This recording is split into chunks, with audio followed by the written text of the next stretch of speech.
The morning Katherine Jensen opened her last sack of flour, she knew it would either save her soul or break what remained of her heart. She stood in the cramped kitchen of her boarding house in Jackson, Wyoming, staring at the burlap sack that contained all she had left in the world. Outside, the spring of 1883 had brought not renewal but desperation.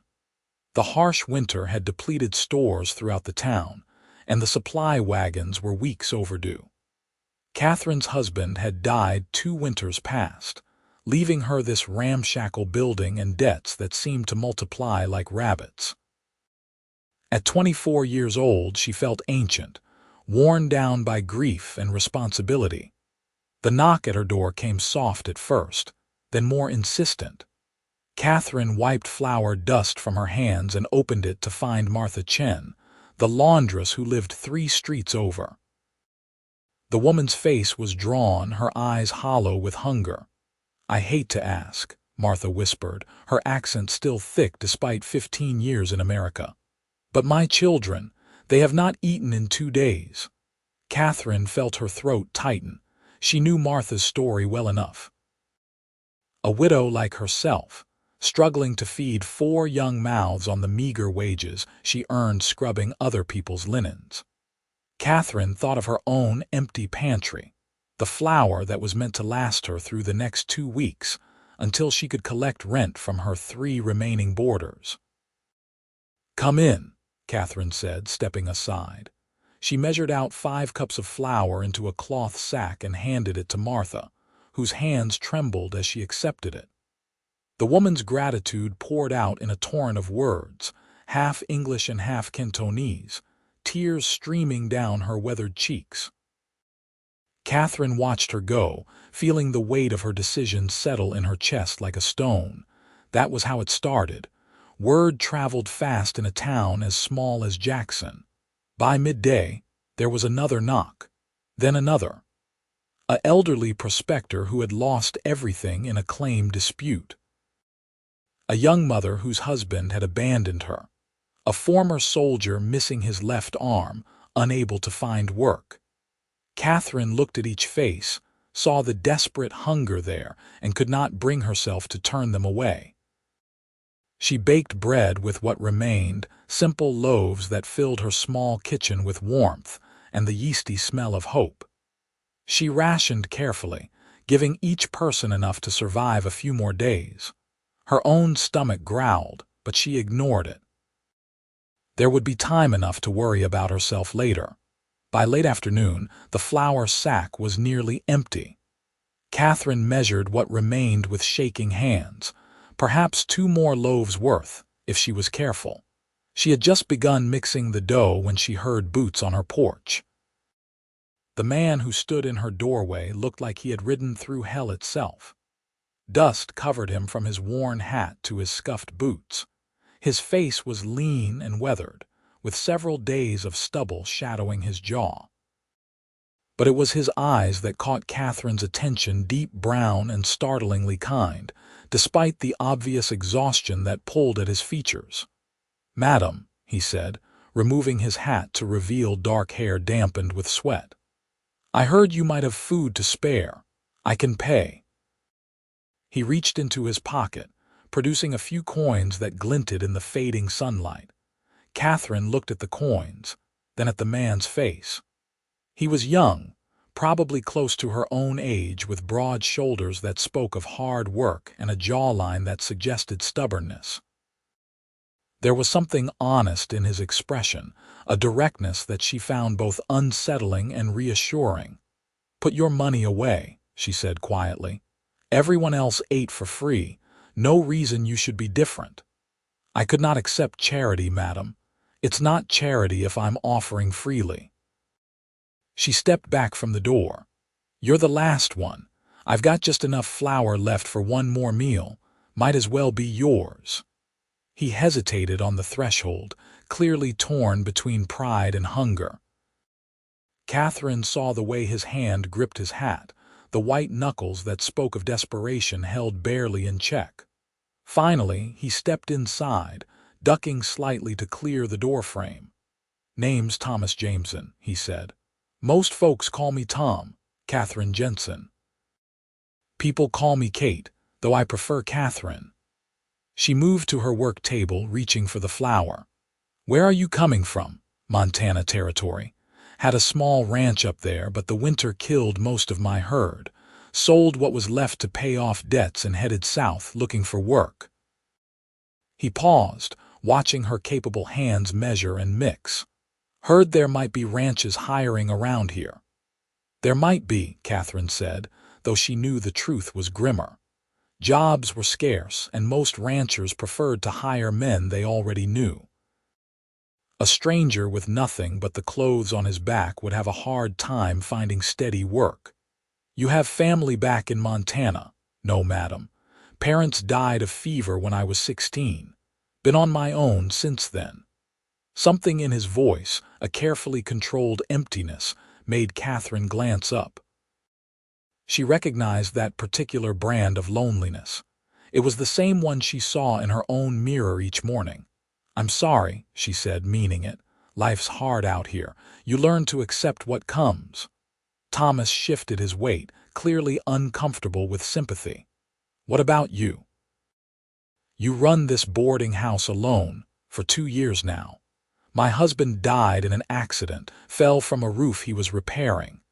The words came easier now, worn smooth by repetition. Left me this place and not much else. That's a heavy burden for anyone. I manage. Katherine kneaded the dough with practiced efficiency, her hands moving in the familiar rhythm. Though I'll admit, giving away my last flour might not have been my wisest decision. Thomas frowned. Your last flour? You mean to say you have nothing left for yourself? I'll figure something out. I always do. Madam, I cannot let you go hungry while I eat your food. He moved closer to the table, his expression troubled. That would not be right. You're hungry. I can see it in the way you're standing, trying not to look at the bread cooling over there. Katherine nodded toward the 2 loaves she had baked earlier. When did you last eat? He was quiet for a moment. 3 days back. Had some jerky, but it ran out. Then you'll eat this bread and we'll not argue about it further. She shaped the dough into a round loaf, her movements decisive. I won't have it said that Katherine Jensen let a man starve at her door. Thomas watched her in silence, something unreadable crossing his features. When she placed the loaf in her small oven, he finally spoke again. You're a remarkable woman, Mrs. Jensen. I'm practical, that's all. But she felt warmth rise to her cheeks at the compliment. While the bread baked, they talked. Thomas told her about his ranch in Montana, the dreams he had built and watched crumble under the weight of that brutal winter. He spoke of long nights checking on freezing cattle, of finding them dead in the morning despite his best efforts. Katherine heard the grief beneath his words, the loss of more than just livestock, but of a future he had envisioned for himself. In turn, she told him about her life before widowhood, when she and James had first arrived in Jackson full of hope. They had planned to build the boarding house into something grand, a respectable establishment that would attract travelers and businessmen. But James had been better at dreaming than doing, and after his death, Katherine had discovered the extent of his debts and poor decisions. Sounds like you have been carrying more than your share, Thomas said quietly. We all carry what we must. Katherine pulled the bread from the oven, the crust golden and perfect. She set it on the table to cool, then sliced into one of the earlier loaves. Here, eat. Thomas accepted the bread with visible reluctance, but once he took the first bite, his restraint crumbled. He ate like a man starving, which Katherine supposed he was. She watched him, feeling a strange mixture of satisfaction and sadness. When he finally slowed, clearly forcing himself to save some for later, she pushed more toward him. Finish it, she insisted. What about you? I ate earlier. The lie came smoothly, practiced from too many months of scarcity. Thomas studied her face, and Katherine had the uncomfortable feeling he saw right through her deception. But he did not call her out. Instead, he carefully wrapped the remaining bread in his bandana and tucked it into his coat pocket. "I'll find work tomorrow," he said. "And when I do, I'll pay you back for this kindness. There's no debt between us. I'll pay you back," he repeated, more firmly this time. "A man keeps his word, Mrs. Jensen. That's all he has sometimes." Katherine found herself nodding, understanding the importance of pride even when circumstances tried to strip it away. "If you need a place to sleep tonight, I have a room upstairs. It's small, but the roof doesn't leak." "I could not impose further. You'd be doing me a favor, actually. The room's been empty for 2 months. I need someone in it to justify keeping the heat on in that part of the house." Another lie, but a more convincing one. "Besides, you'll never find work if you spend the night sleeping rough and show up to ranches looking half dead." Thomas hesitated, clearly weighing his options. Finally, he nodded. "Just for tonight, and I'll work off the debt somehow." "There's plenty that needs fixing around here," Katherine admitted. "The porch steps are coming loose, and there's a shutter upstairs that bangs something awful when the wind picks up. I'll handle both in the morning before I head out looking for work." They shook hands on it, Katherine's smaller palm disappearing into his calloused grip. She felt the roughness of hard labor, the strength held carefully in check. When he released her hand, she found herself oddly reluctant to lose that brief contact. She showed him upstairs to the small room at the end of the hall. It had a narrow bed, a washstand, and a single window that looked out over the street. Thomas set his saddlebags down with visible relief, the weight of them suggesting he carried everything he owned. "There's water in the pitcher," Katherine said from the doorway. "Breakfast is at 7 if you're still here. I'll be here." He turned to face her, his expression serious. "And Mrs. Jensen, thank you, not just for the food in the room, but for treating me like a man worth helping." "That means more than you might think." Katherine felt her throat tighten unexpectedly. "Get some rest, Mr. Jameson." She retreated downstairs, her heart beating faster than it should.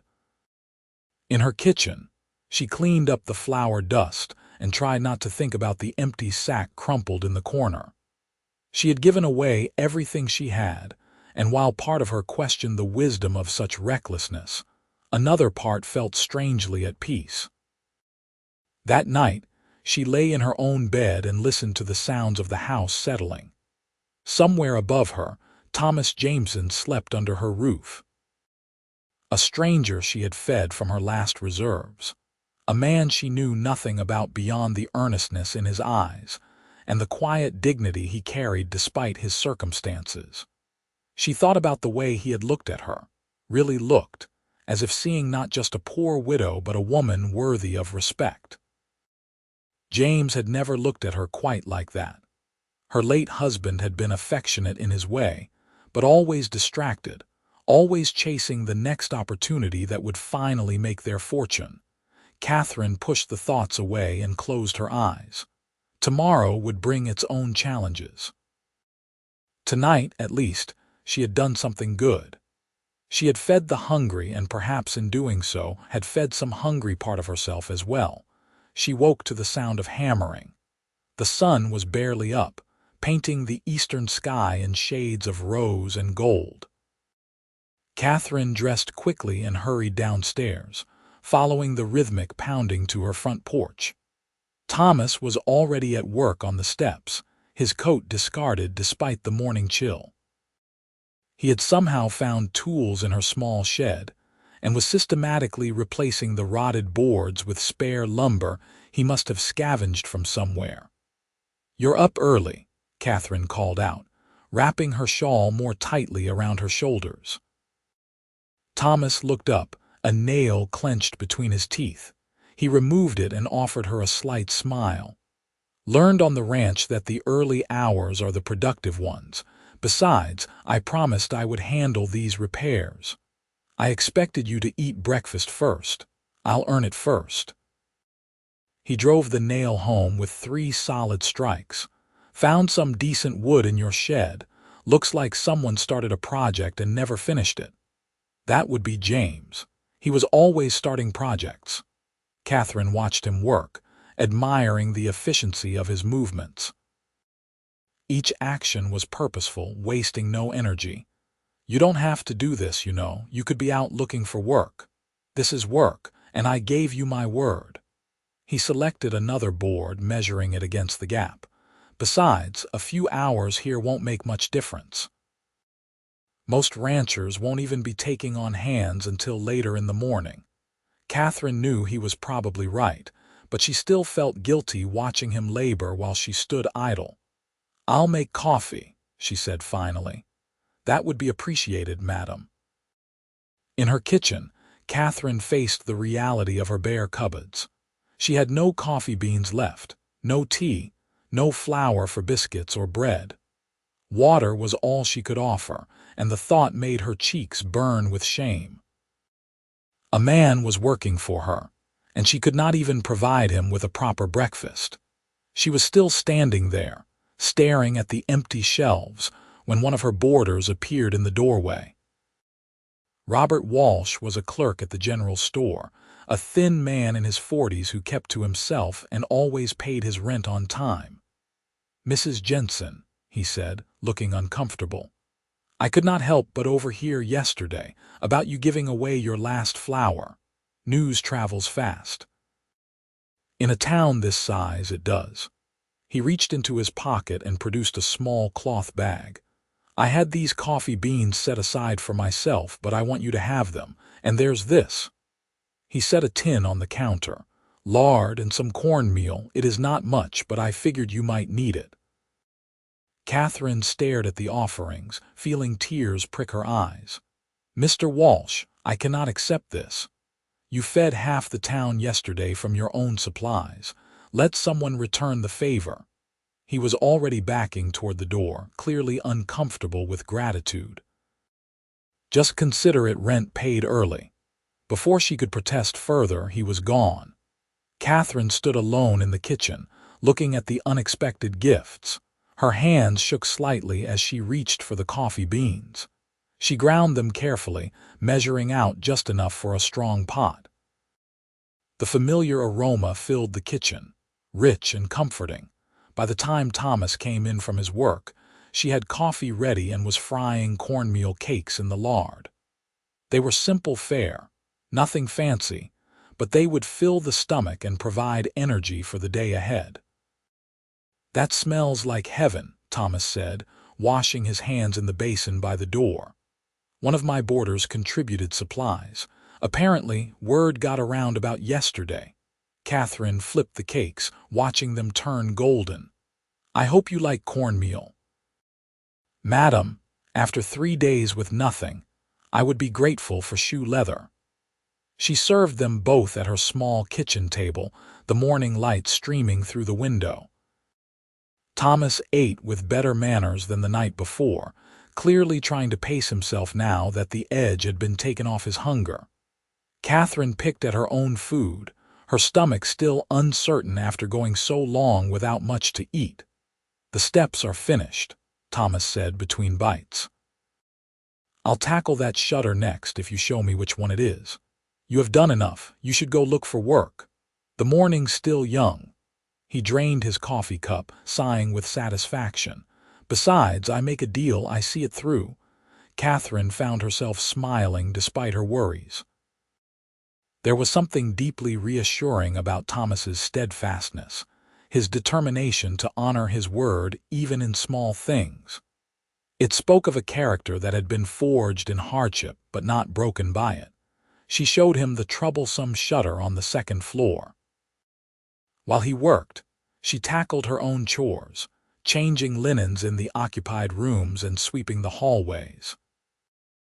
Her other 2 boarders, a widow named Sarah who worked as a seamstress, and a young man named Peter, who was studying to be a teacher, both commented on the hammering sounds and seemed pleased to learn someone was finally addressing the building's various ailments. By mid-morning, Thomas had repaired not just the shutter but also a loose banister, a sticking door, and a floorboard that had been creaking for months. Katherine found him in the hallway, testing his work with a satisfied nod. "You have a talent for this," she observed. "My father was a carpenter before he caught the fever for heading west. He taught me young." Thomas wiped sweat from his forehead with his sleeve. "I should probably head out now, see what work I can find." "Come back tonight," Katherine said, the words tumbling out before she could stop them. "If you don't find anything, I mean. The room's yours if you need it." Thomas looked at her for a long moment. "I could not keep accepting your charity, Mrs. Jensen." "It's not charity. You've already worked off more than the cost of a night's lodging." She gestured to the repairs around them. "Besides, I could use someone handy around here. This place is falling apart faster than I can fix it. You're proposing I work for room and board. Until you find something better, yes." Katherine met his eyes steadily. "I know it's not much, but it's a roof over your head and meals when I have food to cook. And there's plenty of work to be done, Lord knows." She watched him consider it, saw the struggle between pride and practicality play out across his features. Finally, he nodded slowly. "For a few days, maybe. Until I can find steady work and save up enough to move on." He paused. "But I'll contribute what I can. If I pick up day labor, I'll pay for my keep." "Deal." Katherine extended her hand and they shook on it once more.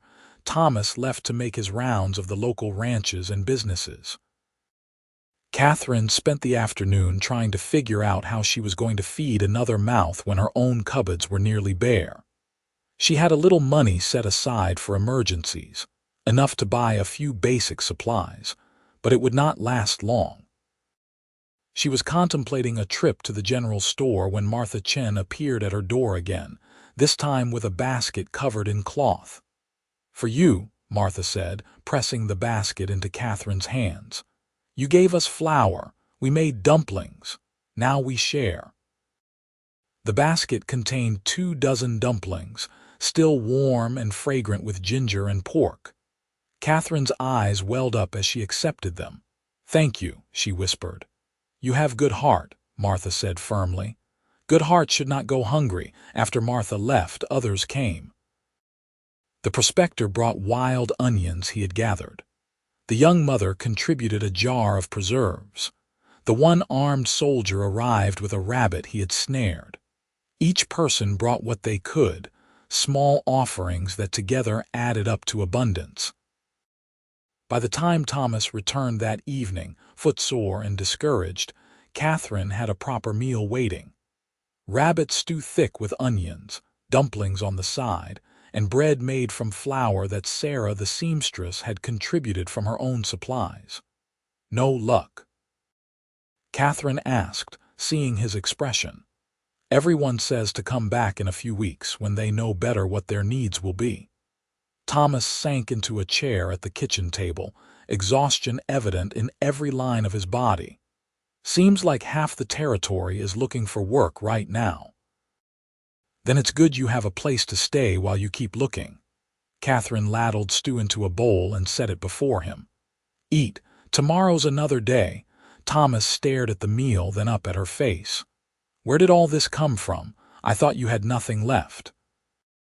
"People remembered kindness and returned it." Katherine sat across from him with her own bowl. "Turns out giving away my last flour was not as foolish as it might have seemed." They ate together as the spring evening darkened outside. Katherine found herself telling Thomas about each person who had contributed to the meal, and through her stories, he began to understand the web of connection and community that existed in this small town. People who had so little themselves, but still found ways to share. "You did this," Thomas said quietly. "You fed them first when they needed it most. This is just them returning what you gave. I only did what any decent person would do." "No," he said with surprising firmness. "Most people would have kept that flour for themselves, worried about their own survival. You chose differently. You chose to trust that somehow things would work out." Katherine felt heat rise to her cheeks under his steady gaze. There was admiration there, but also something else, something that made her pulse quicken in a way she had almost forgotten was possible. "I should clean up," she said, standing abruptly. Thomas helped her despite her protests, and they worked side by side washing dishes and putting away leftovers. The kitchen felt smaller with both of them in it, their arms occasionally brushing as they moved. Each contact sent little sparks of awareness through Katherine, unsettling and not entirely unwelcome. Over the following days, they fell into a routine. Thomas would spend his mornings making repairs around the boarding house, tackling the seemingly endless list of things that needed fixing. Afternoons, he would make his rounds, checking for work opportunities. Evenings, he and Katherine would share whatever meal she had managed to cobble together from contributions and careful shopping. They talked during those evening meals, long conversations that ranged from the practical to the philosophical. Thomas told her about his childhood in Ohio, the decision his parents had made to head west in search of opportunity. Katherine shared stories of her own upbringing in Pennsylvania, the daughter of a shopkeeper who had died when she was 17, leaving her alone until James had come courting.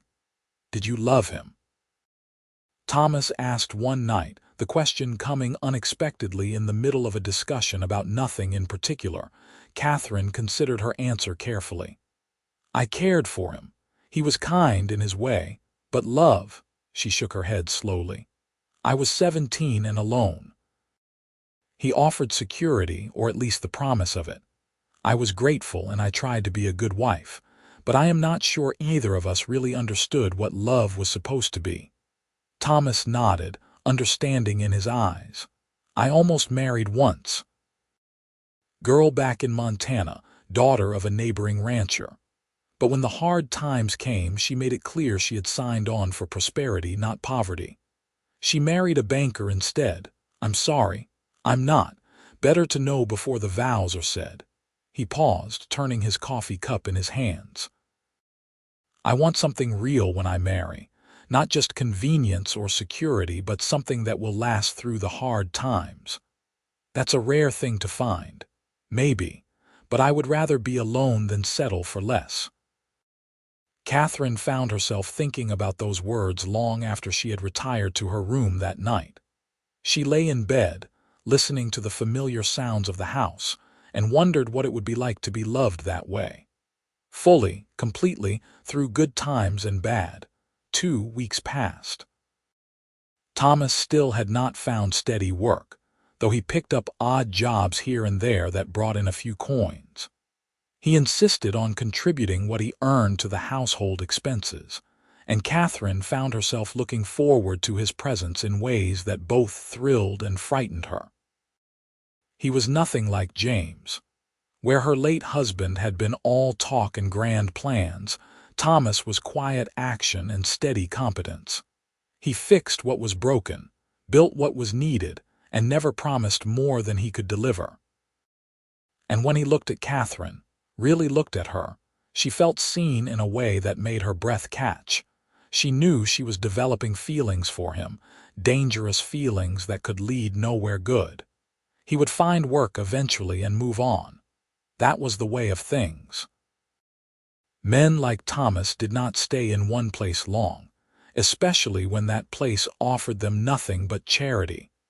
But knowing it did not stop her heart from lifting every time he walked through the door. It did not stop her from taking extra care with her appearance, pinning her dark hair more carefully and wearing her better dress. It did not stop her from laughing at his dry observations about the town and its inhabitants, or from sharing her own dreams and fears in the quiet evening hours. One afternoon, Katherine was at the general store settling her weekly account when Robert Walsh called her aside. "Mrs. Jensen, I thought you should know. There's been talk." Katherine's stomach sank. "What kind of talk?" "About the man staying at your boarding house. People are wondering about the nature of your arrangement." Robert looked uncomfortable but determined. I do not put stock in gossip myself, but I thought you should be aware. Small towns being what they are, Mr. Jameson is a boarder, nothing more. He works for his keep. I believe you. But there are those who will see what they want to see. Robert lowered his voice. Mrs. Patterson was in here yesterday, making noises about propriety and the example you are setting. Mrs. Patterson was the banker's wife, a woman who measured respectability by the inch and found most people wanting. Katherine had crossed paths with her before and knew the woman's capacity for creating trouble. "Thank you for telling me," Katherine said quietly. She walked home slowly, her purchases weighing heavy in her arms. The truth was, she could not entirely blame people for talking. An unmarried woman and an unmarried man living under the same roof, spending their evenings together, it did look questionable, no matter how innocent the reality. But what was she supposed to do? Turn Thomas out because people might gossip? Deny herself the first real friendship she had known in years because of what others might think? She was still wrestling with the problem when she reached home and found Thomas on the porch, speaking with a well-dressed man Katherine did not recognize. The stranger was tall and gray-haired, with the bearing of someone accustomed to authority. "Mrs. Jensen," Thomas said when he saw her. "This is Mr. Henry Morrison. He owns the Runningham Ranch about 10 miles outside town." "Madam," Morrison tipped his hat. "I have been hearing good things about Mr. Jameson's work.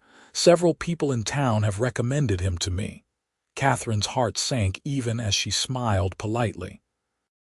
This was what Thomas had been waiting for: real work, the kind that would take him away from the boarding house. "Mr. Morrison is looking for a foreman," Thomas continued, his expression carefully neutral. "His current man is retiring. It is a good position.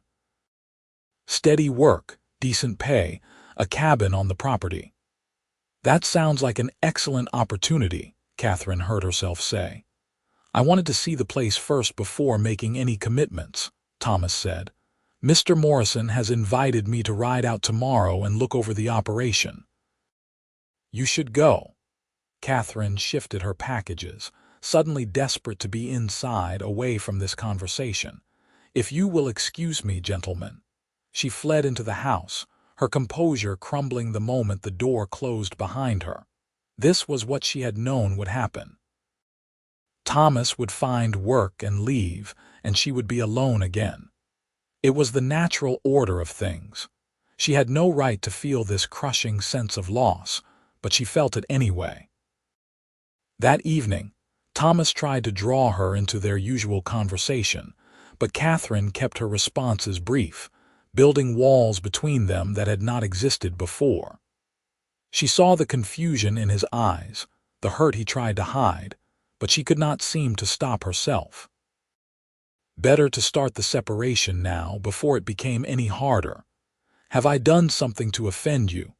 Thomas finally asked as they cleaned up after a mostly silent meal. "Of course not." "Then why are you acting like a stranger?"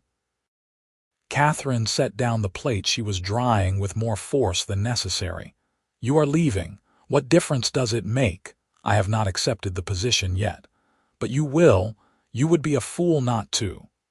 She turned to face him. "It is everything you have been looking for. Steady work, good pay, a place of your own. You have to take it." Thomas studied her face, his brown eyes searching. "And if I do not want to leave, do not be ridiculous. There is nothing for you here." "Nothing?" He took a step closer. "Katherine, you cannot honestly believe that." The sound of her given name on his lips, spoken with such intensity, made her breath catch. "Mr. Jameson, Tom, please, after all these weeks, just call me Tom." "Tom, then." She wrapped her arms around herself, defensive. "You have to think of your future. You cannot keep working for room and board indefinitely. People are already talking as it is. Let them talk. Easy for you to say. You are a man. Your reputation is not the one being questioned." Katherine felt tears threatening and blinked them back fiercely. "Mrs. Patterson was in the store yesterday, making pointed comments about propriety. Mrs. Patterson is a busybody who should mind her own affairs. Perhaps. But she has influence in this town, and I cannot afford to have her turn people against me. I depend on boarders for my income. Katherine took a shaky breath. You should take Mr. Morrison's offer. It is the sensible thing to do. Thomas was quiet for a long moment. When he spoke again, his voice was low and serious. And if I do not want to be sensible, if I want to stay here with you. Katherine's heart hammered against her ribs. Why would you want that? Do you really not know? He closed the distance between them, stopping just short of touching her. Katherine, I have been half in love with you since that first night when you gave me your last food without hesitation. Watching you these past weeks, seeing your strength and kindness and the way you care for everyone around you, I am all the way in love with you now, completely, hopelessly. She stared at him, unable to breathe, unable to think. You cannot mean that. I have never meant anything more in my life. He raised a hand as if to touch her face, then let it fall. Tell me you do not feel anything for me, and I will ride out to the Morrison Ranch tomorrow and take that job. I will walk out of your life and never trouble you again. But if there is any chance you might care for me, even a fraction of what I feel for you, I do. The words burst out of her before she could stop them. God help me, I do care for you. But Tom, that changes nothing. You still need steady work. I still have debts and a failing boarding house. We have no future together. We could have a future if we wanted one badly enough. He did touch her then, his calloused fingers gentle on her cheek. Marry me, Katherine. That is insane, maybe, but I have been poor and alone, and I have been poor with you. And I can tell you without question which I prefer. His thumb brushed across her cheekbone, and Katherine felt herself leaning into the touch despite all her reservations. I could take that foreman job. The cabin that comes with it is big enough for two. You could sell this place, pay off your debts, and start fresh. I cannot ask you to take on my burdens. You are not asking, I am offering. He smiled slightly, that rare expression that transformed his whole face. Katherine, we both know what it is like to lose everything. We both understand hard work and sacrifice. We could build something good together, something real. Is not that worth taking a chance on? She wanted to say yes. Every fiber of her being wanted to fall into his arms and accept the future he was offering. But fear held her back, fear of being a burden, fear of losing again, fear of trusting in happiness when life had taught her that it was fleeting. I need time, she whispered. This is all so sudden. Take all the time you need. I am not going anywhere until you tell me to.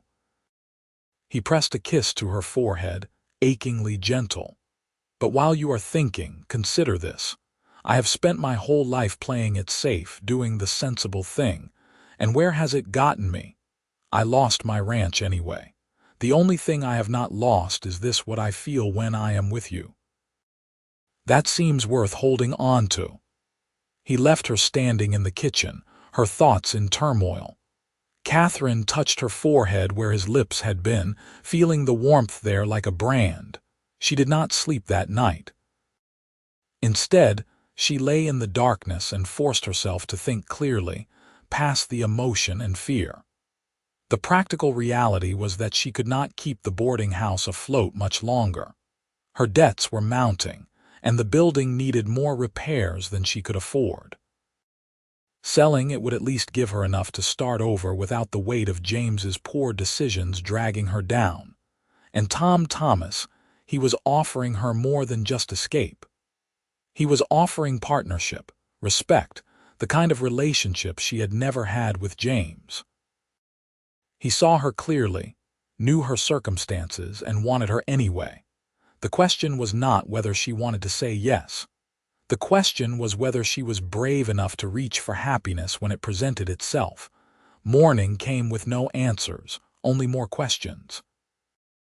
Katherine dressed and went downstairs to find Tom already up, coffee made and the kitchen swept.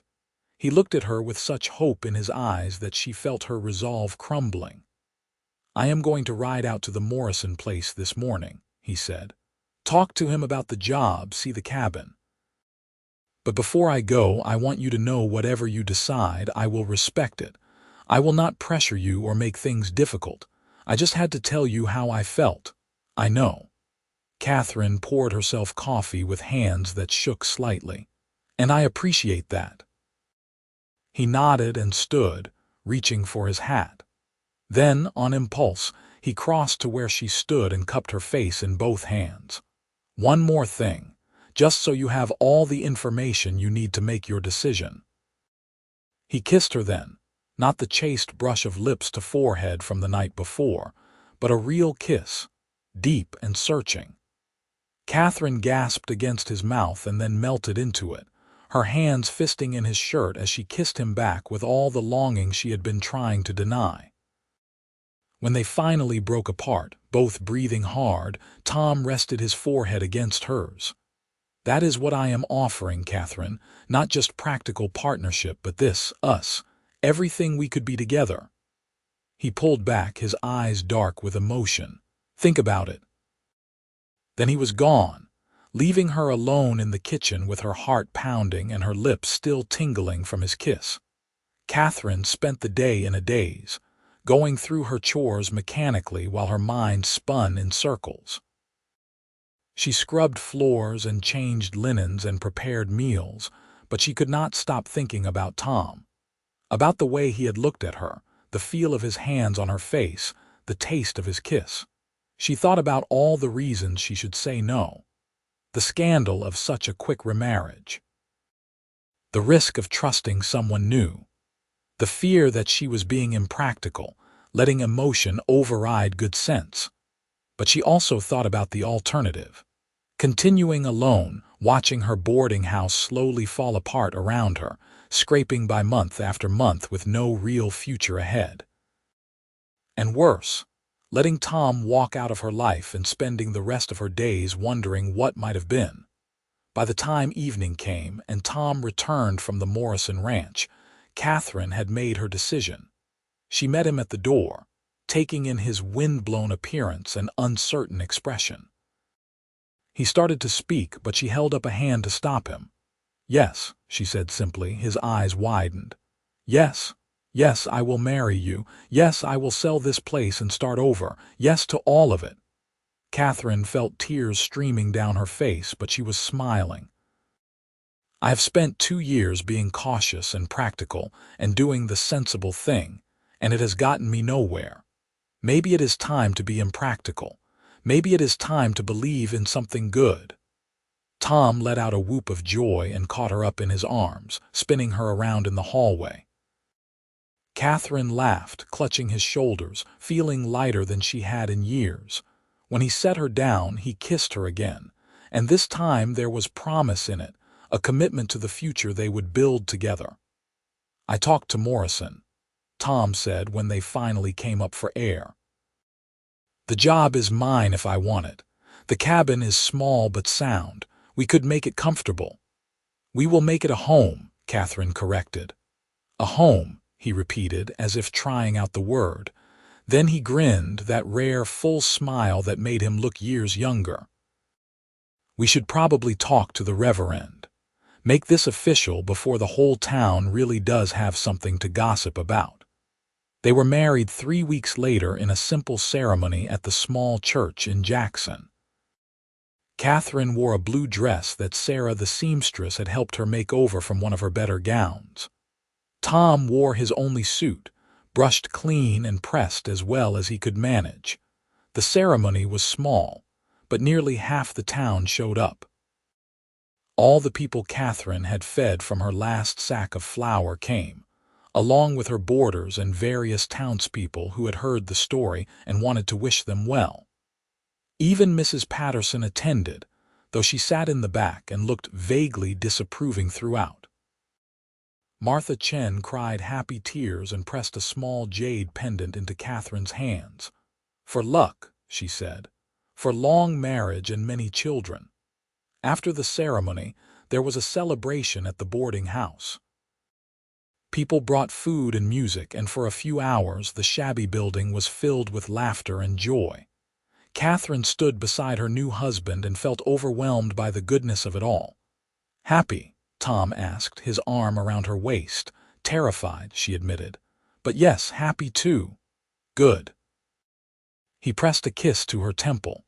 "Because we are in this together now, for better or worse." "I remember making those vows about 10 minutes ago," she said dryly. "Just making sure you remember them too." They spent their wedding night in Katherine's room at the boarding house, both of them nervous and eager in equal measure. Tom was gentle with her, taking his time, and Katherine discovered that physical intimacy could be about more than just duty. With Tom, it was connection, pleasure, a joining that left her breathless and clinging to him in wonder. Afterward, they lay tangled together in the narrow bed, and Tom traced idle patterns on her shoulder. "I was thinking," he said quietly, "about names. Names for when we have children." "If you want children, that is. I probably should have asked that before we married." Katherine laughed softly. "Yes, I want children. And what were you thinking about names? If we have a son, I would like to name him after my father, Joseph. And maybe if we have a daughter, we could name her after your mother." Her name was Ellen. Katherine felt tears prick her eyes at the thoughtfulness of the gesture. "I think that would be lovely." They moved out to the Morrison Ranch 2 weeks later, after Katherine had sold the boarding house to a young couple looking to establish themselves in Jackson. The sale did not bring much, but it was enough to pay off her remaining debts and leave her with a small sum for emergencies. The cabin that came with Tom's job as foreman was indeed small, just 3 rooms, with a sleeping loft that would eventually be for children. But it was clean and well built, with a good stove and windows that looked out over rolling grassland. Katherine threw herself into making it a home. She sewed curtains from fabric she bought in town and planted a garden behind the cabin. Tom built her a chicken coop and surprised her with 6 laying hens. Together, they established rhythms and routines, learning to move around each other in the small space, working as foreman suited Tom. He had a natural way with both cattle and men, commanding respect without having to demand it. Henry Morrison proved to be a fair employer, trusting Tom's judgment and paying him promptly. For the first time in years, Katherine felt financially secure. But more than the security, it was the partnership that made her happy. Tom consulted her on decisions, valued her opinions, and treated her as an equal partner in their life together. After years of James's well-meaning but ultimately dismissive attitude, being truly seen and heard was a revelation. Their first summer together was hard work, but deeply satisfying. Tom was often gone long hours, managing the ranch hands and overseeing the various operations of a large cattle operation. Katherine kept the cabin, tended her growing garden, and began taking in mending from other ranch families to earn a bit of extra money. In the evenings, they would sit on the porch and watch the sun set over the mountains, talking about their days or simply enjoying comfortable silence. Tom would tell her stories about the cattle and the men who worked them. Katherine would share gossip from the ranch wives and news from her weekly trips to Jackson for supplies. One evening in late August, as they sat watching fireflies dance in the gathering dusk, Tom said, "I have been thinking." "Always dangerous," Katherine teased. "Hush, woman." "I am being serious." But he was smiling. "I have been setting aside money, not much, but some. In a few years, if I keep at it, we might have enough to buy our own place. Nothing grand, but a few acres, some cattle of our own." Katherine turned to look at him. "You want a ranch again?" "I want to build something that is ours, something we can pass on to our children." He took her hand, lacing their fingers together. "What do you think?" I think that sounds like a dream worth working toward. She squeezed his hand. Though speaking of children, there is something I should tell you. Tom's eyes widened. You are not, I am. Katherine felt joy and nervousness bubble up in equal measure. I have been fairly certain for a few weeks now, but I wanted to be sure before I said anything. He pulled her into his arms, holding her tight. A baby. We are going to have a baby. Assuming all goes well. These things are not certain, especially early on. But Katherine let herself sink into his embrace, feeling the solid warmth of him, the steady beat of his heart. Everything will be fine, Tom said with the confidence of a man who had not seen how many ways childbirth could go wrong. You are strong. Our baby will be strong. Everything will be fine. Katherine chose to believe him. Joseph Thomas Jameson was born on a cold March morning in 1884, arriving after 14 hours of labor that left Katherine exhausted but triumphant. The baby was healthy and loud, with a good set of lungs and his father's dark hair. Tom was beside himself with joy and terror in equal measure. He held his son with the careful reverence of a man handling something infinitely precious and breakable. And Katherine fell in love with him all over again, watching him become a father. The ranch wives rallied around her, bringing food and baby clothes and advice, both wanted and unwanted. Martha Chen made the trip out from Jackson with herbs and tonics that she promised would help Katherine recover quickly. Even Henry Morrison stopped by with a hand-carved cradle that had belonged to his own children, years ago. Motherhood was harder than Katherine had expected. The sleepless nights, the constant demands, the bone-deep exhaustion, it tested her in ways she had not anticipated. But it also brought moments of such pure joy that they took her breath away. The weight of Joseph in her arms, the way he smiled at her, all gums and delight. The look on Tom's face when he came home each evening and reached for his son. They established new rhythms, working around the baby's needs. Tom would take Joseph in the early mornings, letting Katherine sleep an extra hour. Katherine would have dinner ready when Tom came in from work, and they would eat together as a family, Joseph in a basket beside the table. As Joseph grew from infant to toddler, Katherine marveled at the life they had built. It was not always easy. There were hard months when money was tight, and sick cattle threatened the ranch's profits. There were storms that damaged the cabin and required repairs they could barely afford. There were moments when Katherine lay awake at night worrying about everything that could go wrong. But there were also birthdays and holidays. There were Sunday dinners with friends. There were quiet moments of the three of them together, building a family in this wild place. When Joseph was 2 years old, Katherine found herself pregnant again. This time, the pregnancy was harder, leaving her sick and weak for months.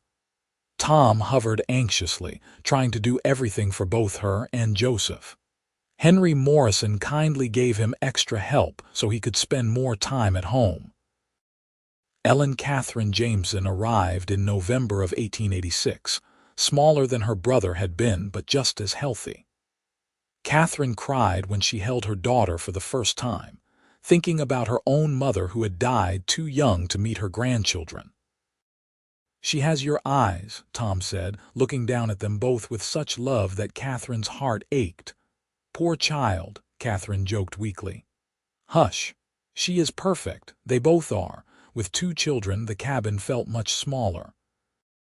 Tom started drawing up plans for an addition, a couple more rooms that would give them space to grow.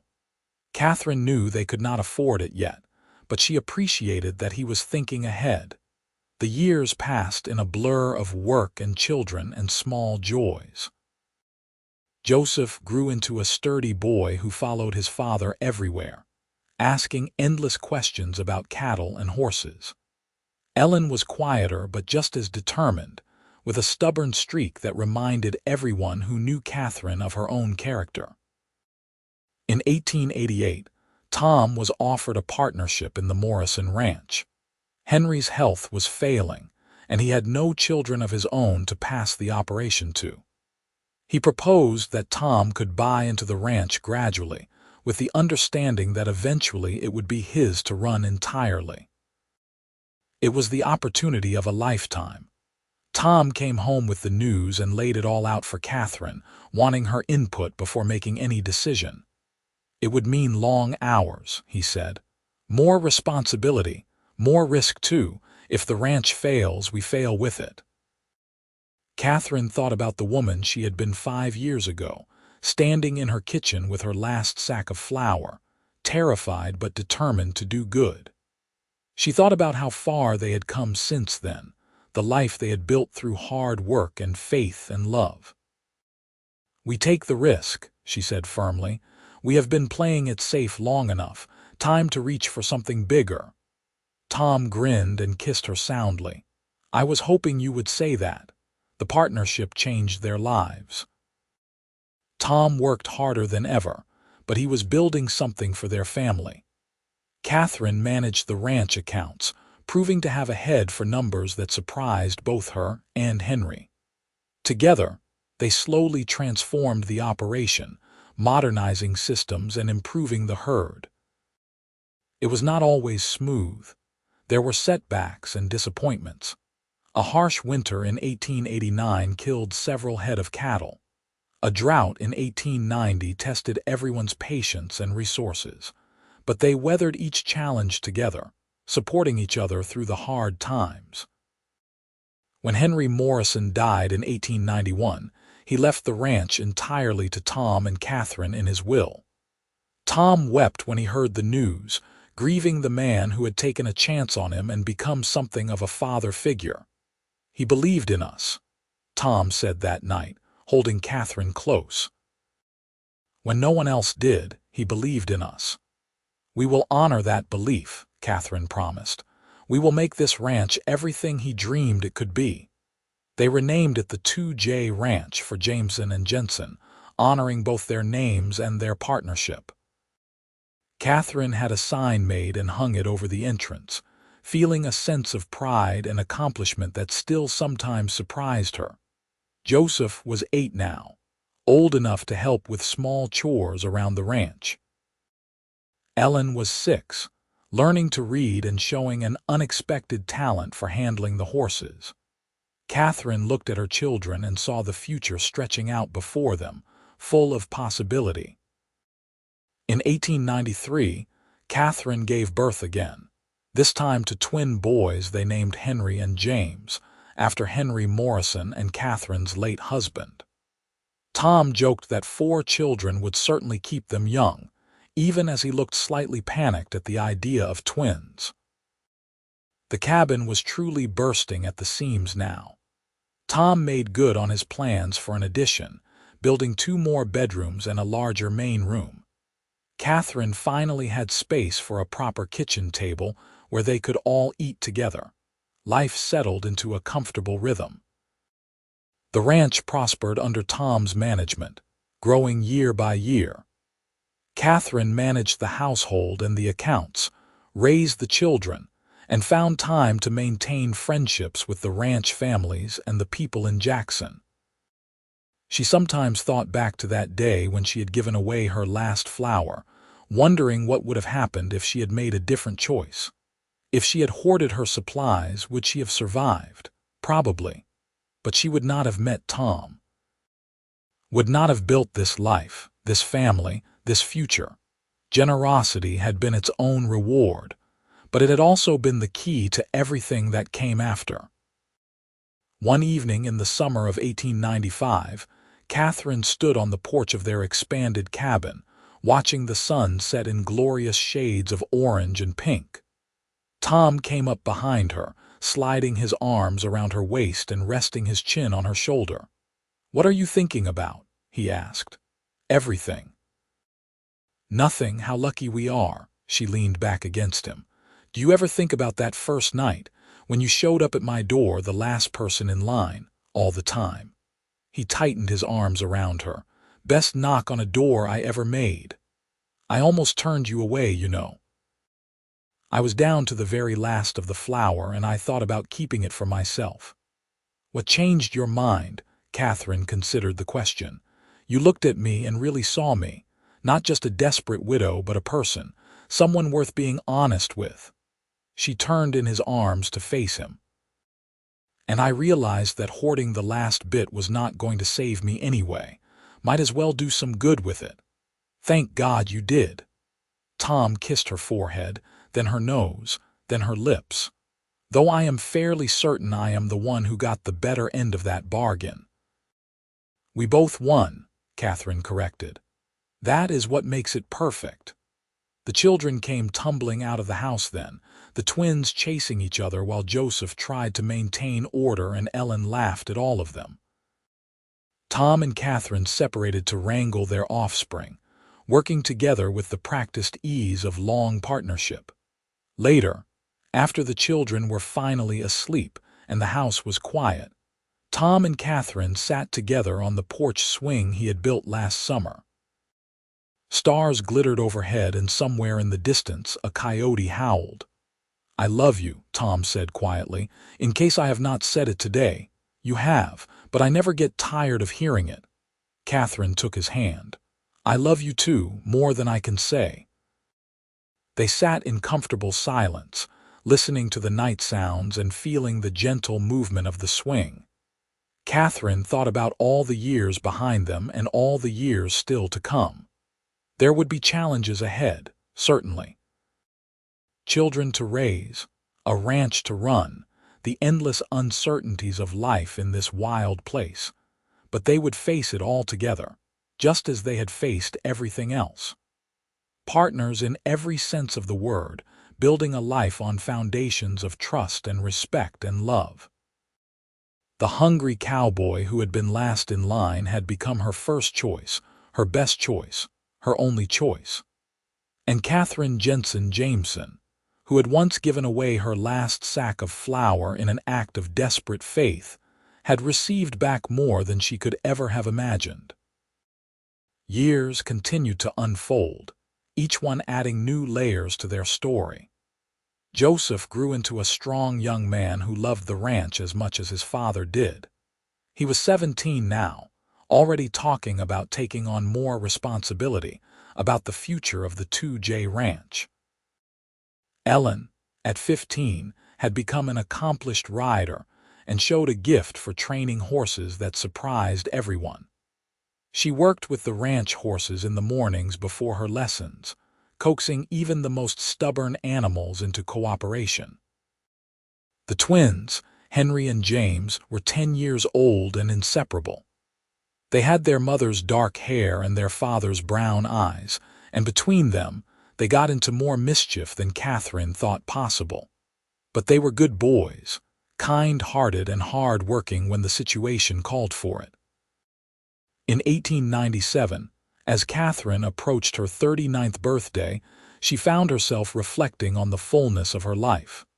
The ranch was thriving. Her marriage was strong. Her children were healthy and happy. She had friends in Jackson and among the ranch families, a community that supported and cared for each other. One afternoon, Martha Chen came to visit, bringing her youngest daughter who was now learning the laundry business. They sat in Katherine's comfortable kitchen, drinking tea and catching up on the years since they had last had a long conversation.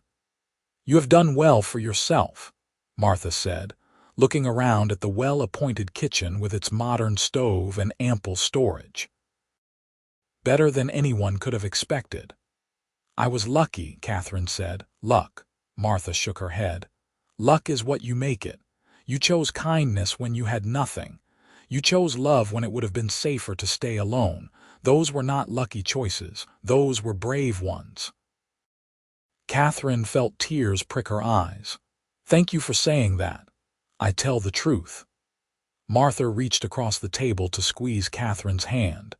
"You saved my family that day, giving us your flour, but more than that, you showed us what it means to be community, to help each other. Now look at this town. People help each other all the time. You started that." After Martha left, Katherine stood in her kitchen and thought about her friend's words. She had not set out to change anything or teach any lessons. She had simply done what seemed right in the moment. But maybe that was how change happened. One small act of kindness at a time, building on itself until it became something larger. That evening, she shared Martha's words with Tom.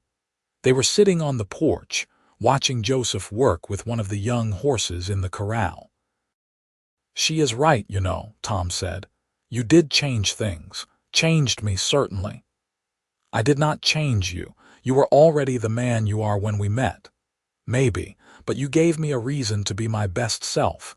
You believed in me when I had stopped believing in myself."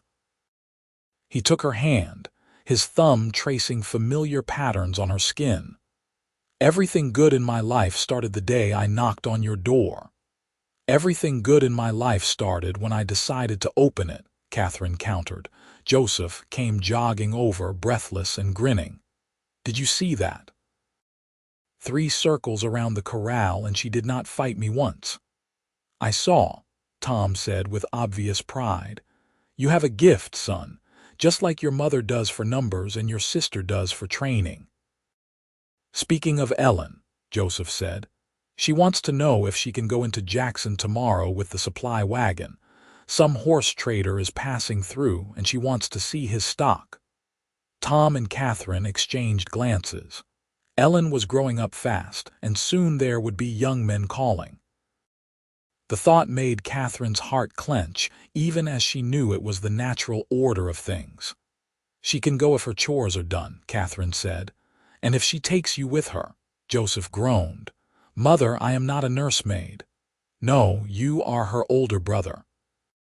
"And you will look after your sister, or she stays home." "Fine," Joseph said with exaggerated resignation. But Katherine saw the protective glint in his eye and knew he would watch over Ellen without needing to be told twice. In 1899, the new century loomed on the horizon. The world was changing rapidly, even out in Wyoming. Talk of automobiles and telephones reached even their remote area, though such things still seemed like fantasy to most of the ranchers. Joseph turned 20 that year and started courting Sarah Morrison's daughter, a sensible girl named Rebecca who had her own opinions about how a ranch should be run. Katherine liked her immediately and could already see the match would be a good one. Ellen, at 18, was being courted by half the young men in the territory, but she showed little interest in any of them. She was more focused on her horses and talking about maybe starting her own training operation. The twins were 14 and starting to differentiate from each other. Henry showed an interest in the business side of ranching, poring over the account books with Katherine. James was drawn to the land itself, always wanting to ride the far ranges and explore new territory. Tom had streaks of gray in his dark hair now, and lines around his eyes from years of squinting into the sun. But he was still strong and capable, still the steady presence that held their family together. Katherine loved him more with each passing year, a love that had deepened and matured into something that felt as essential as breathing. One night, unable to sleep, Katherine slipped out to the porch and stood looking up at the stars. Tom found her there a few minutes later, wrapping a blanket around her shoulders. "Could not sleep?" he asked. "Too many thoughts." She leaned against him. "I was thinking about the new century, everything that might change. Change is not always bad, I know. But I like what we have built here. I do not want to lose it." Tom was quiet for a moment, then said, "Whatever changes come, we will face them together, just like we have faced everything else. That is what matters, Katherine, not the circumstances, but how we meet them." "When did you get so wise?" "I married a wise woman. Some of it must have rubbed off." He kissed the top of her head. "Come back to bed. Tomorrow will come soon enough." The new century arrived without fanfare, just another day on the ranch, but Katherine felt the significance of it anyway. They had survived into a new era, had built something that would outlast them both. In 1901, Joseph married Rebecca in a ceremony that brought together families from 3 counties. It was a joyous celebration, and Katherine cried happy tears as she watched her firstborn make his vows. Tom stood beside her, his hand firm on her back, and she knew he was remembering their own wedding day, the leap of faith they had both taken. Joseph and Rebecca moved into a house Tom had built for them on the far side of the ranch property. The young couple talked about starting their own family, and Katherine looked forward to becoming a grandmother. Ellen, at 20, finally found someone who caught her interest, a horse trader from Montana who appreciated her skill and treated her as an equal partner. His name was David Walsh, no relation to Robert from Katherine's boarding house days. The courtship was unconventional, more about shared passion for horses than traditional romance, but Katherine could see the genuine respect and affection between them. When Ellen announced her engagement in 1902, she also announced that she and David would be starting a horse training operation of their own, right there on 2J land. Tom agreed immediately, proud of his daughter's ambition and skill. The twins were 18 now, tall and strong and ready to make their own marks on the world.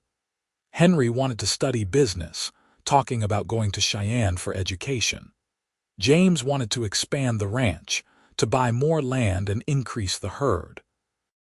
Katherine looked at her grown children and felt pride swell in her chest. They were all so capable, so determined, so full of life and potential. She and Tom had done that.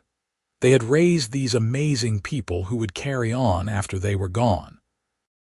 In 1903, Rebecca gave birth to Katherine's first grandchild, a squalling baby girl they named Katherine Ellen, combining both grandmothers' names. Katherine held her tiny namesake and felt time collapse on itself.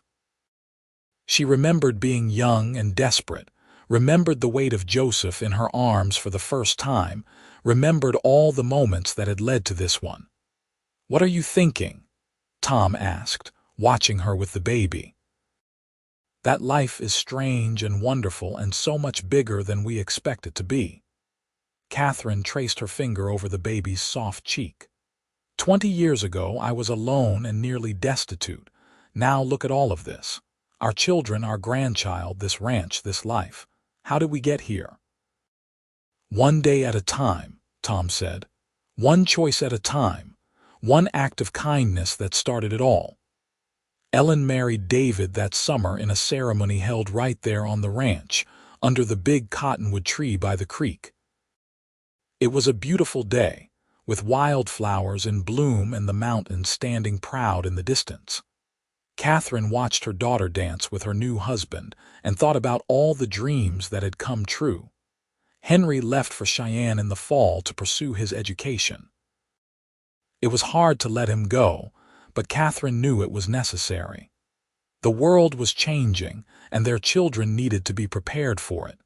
James stayed on the ranch, working alongside Tom and Joseph to expand the operation. In 1904, they purchased an adjoining property, nearly doubling the size of the 2J. It was a significant investment, but the land was good and the potential enormous. The years continued their steady march. More grandchildren arrived. Joseph and Rebecca had 2 more.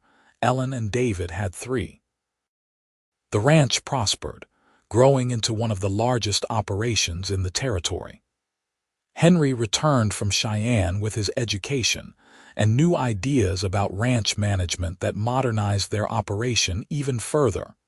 In 1907, Katherine turned 49 years old. Tom threw her a party that brought together family and friends from across the county. She looked around at the gathered crowd, her children and grandchildren, Martha Chen and her family, ranch hands and their wives, townspeople from Jackson, and felt overwhelmed by the richness of her life. Tom found her later, stealing a quiet moment away from the celebration. "Happy birthday, my love," he said, pressing something into her hand. Katherine looked down to find a delicate gold locket. When she opened it, she found 2 tiny photographs inside, one of her and Tom on their wedding day, one of all 4 children taken just last year. "Tom, this is beautiful. Not as beautiful as you." He fastened it around her neck. "I wanted you to have something to carry them all close to your heart, though I know you do that anyway." Katherine threw her arms around him, this man who still found ways to surprise her after 24 years of marriage. "I love you so much. I love you too. Always have, always will." He held her close. "Thank you, Katherine." "For what?" "For opening your door to a hungry stranger, for saying yes when I asked you to marry me, for building this life with me." He pulled back to look at her face. "For everything." They stood together in the fading light, holding each other while their family celebrated around them. Katherine thought about the girl she had been, standing in that shabby boarding house with her last sack of flour. She could never have imagined this future, this abundance, this joy. But she had taken the leap anyway, had chosen generosity over fear, love over safety, hope over despair, and from those choices had grown everything that mattered. In 1910, Wyoming achieved statehood. It was a momentous occasion, celebrated across the territory now officially a state. The Jameson family gathered to watch the celebrations in Jackson. 4 generations now, with several great-grandchildren toddling around. Tom was 63 now, his hair completely gray and his movements a bit slower. But he was still strong, still vital, still the foundation on which their family was built. Katherine, at 52, felt the years in her bones but also felt the satisfaction of a life well lived. They had seen so much change. The wild frontier of their youth had given way to established towns and modern conveniences. Automobiles were no longer fantasies but realities, seen occasionally even in Jackson. The world was shrinking, becoming more connected, but some things remained constant. The land still demanded hard work and respect. Cattle still needed tending. Families still needed love and guidance. And at the end of each day, Katherine and Tom still found their way to each other, still sat together and talked about their lives. One evening in the summer of 1912, they walked down to the creek that ran through their property.